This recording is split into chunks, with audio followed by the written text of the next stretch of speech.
But moving on, Bank of India recently reported their Q4 numbers. Interest income was flat. Net interest margins was up 3% sequentially. Meanwhile, the net profits nearly doubled on year-on-year basis. We have Rajneesh Karnatak, Managing Director of and CEO at Bank of India, joining in with us to discuss their numbers as well as talk to us about the outlook for the bank going forward as well. Thank you so much, sir, and good morning for joining with us on the show. What I want to start by talking about is in terms of the profits of the company. This time we know in Q4 mainly that was driven by recoveries. So I want to know in terms of what is the recovery pipeline looking like for FY26? What should we be expecting on that front? Yeah, as regards the recovery is concerned, see, this year we have done a gross cash recovery of nearly 9,500 crores. This was against the backdrop of gross cash recoveries of around 7,800 crores in FY24. So very good recoveries we have done. In fact, we have been able to contain our fresh slippages also. So fresh slippages, if I tell, our slippage ratio has come down to 1.36% as against 1.53% as on FY24.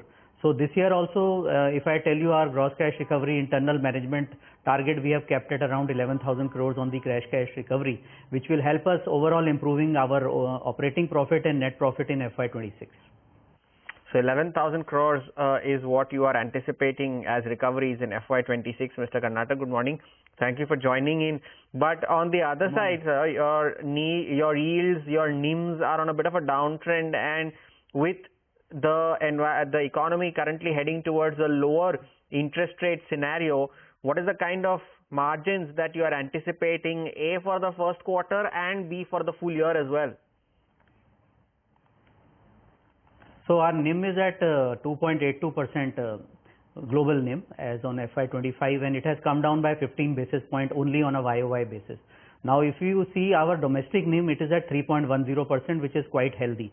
We have an international book of around 12%, because of which the overall global NIM was on the lower side, but domestic NIM is at healthy at 3.10%. With the kind of rate cut which has already happened, 25 basis point in February and another 25 basis which happened in the month of April by RBI on the repo side, there has been some pressure in margins. Without that, the transmission in deposit is yet to take place fully. The transmission would take another 6 to 7 months for the February and the April rate cut which is about to happen, which is there. So the NIMs will be under challenge in the first half of this current financial year, no doubt about that. But after it, it would stabilize and normalize. Okay, so maybe first half, maybe we could expect some pressure on the NIMs, but later on, we are expecting that to stabilize going forward for the company. So, what about your CD ratio? Because that also has seen a slight bit of a dip in Q4 FY25. At what levels are you looking to maintain this? What should we be watching out for in terms of FY26? So on the CD ratio, if you see, we have a very healthy CD ratio still of 40%. As you rightly said, it has come down from 43% to 40%, but nonetheless, we are one bank which has a CD ratio above 40%. Overall, if you see in the numbers, if I tell you the number on the CASA side, we have improved our CASA numbers from 2,69,000 crores to 2,80,000 crores. There is a YOY growth of 10,000 crore plus.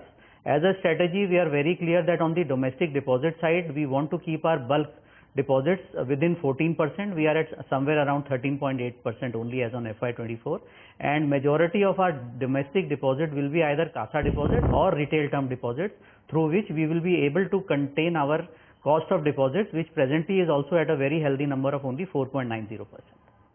Mr. Karnatak, your credit costs have also gone up in the quarter gone by on a sequential basis.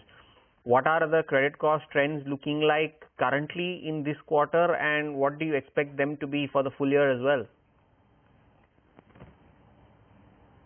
So credit cost, if you see, in fact, it has come down from 0.78% in FY24 to 0.76% in FY25. On a YOY basis, it has come down by 2 basis points. So credit cost we will be able to contain in this financial year FY26, because we do not see much of fresh slippages happening. So slippages are also flat if you see FY24 and 25. That is why, in fact, the slippage ratio also has come down by nearly 20 basis points, and it has come down to 1.38% only in FY25. And this 7,500 crore of fresh slippage in FY26 is also contributed because of one large PSU account, which was nearly 1,000 crore. Had it not been there, our credit cost and our slippage ratio would have been far better. In spite of that, we have been able to bring down our gross NPA percentage to 3.27%, a reduction of nearly 171 basis point, and our net NNPA to 0.82%, and there also we had a good reduction of nearly 40 basis points. So this year our asset quality will be even better for FY26, both on gross NPA, net NPA, slippage ratio, and also the cost of credit. Okay, better asset quality is what one could expect from the company in FY26. Sir, what about OPEX cost also? This time mainly sequentially, if I'm looking at it, mainly driven because of that staff expense, which has seen an increase. So going forward, are we expecting any further more rise going forward here? And what is behind the sharp increase this time as well? So OPEX expenses overall, they are within control for us. And this staff expenses, which is a 12% YOY rise, is also because of the wage revision which happened, and certain PLI performance linked incentive that we have to give in this financial year, we have fully provided in FY25 itself. If you see our cost to income ratio, that has improved. So in fact, our cost to income ratio in FY25 has now come down to 50.84%. It has on a YOY basis come down by nearly 22 basis points. So we are very much in control of that, and we are trying to control our controllable expenses, so that the overall operating profit, which has this time has improved by nearly 17%, and our net profit, which has improved by on a YOY basis 45%, shows the same kind of growth trajectory in the FY26. Well, clubbing two questions into one, Mr. Karnatak, you mentioned that you're not expecting too many slippages this year. But when it comes to recoveries, you mentioned that there is an 11,000 crore rupee target. Do you see that coming in from the agri and MSME sectors where there were slightly higher slippages in the fourth quarter? And what about your write-offs as well? Because your write-offs were slightly higher in the fourth quarter as well. So do you expect that number to trend down as well?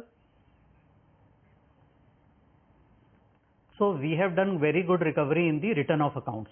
So if you see our numbers from the non-interest income, the recovery has been much better. In fact, we have a OTS scheme for recovery in the return of accounts. There we have given targets to our field functionaries where we are doing very good recovery, and this recovery goes straight away into the P&L through the non-interest income. That is the first part.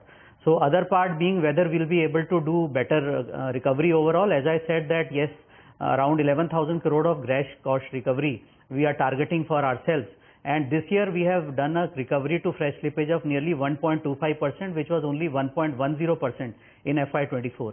So in FY26 we are targeting this number to be even better than that. And overall what we feel is that our asset quality will be much better in FY26 at the backdrop of good recoveries, less of slippages, and overall the ratios of gross and net NPA would be better. Okay, sir. Thank you so much for joining in with us, giving us an insight and light into what we should be expecting from the company in FY26 in terms of better asset quality coming in for Bank of India as well. Thank you so much for joining in with us this morning. But on that note, we're going to slip into a very short break.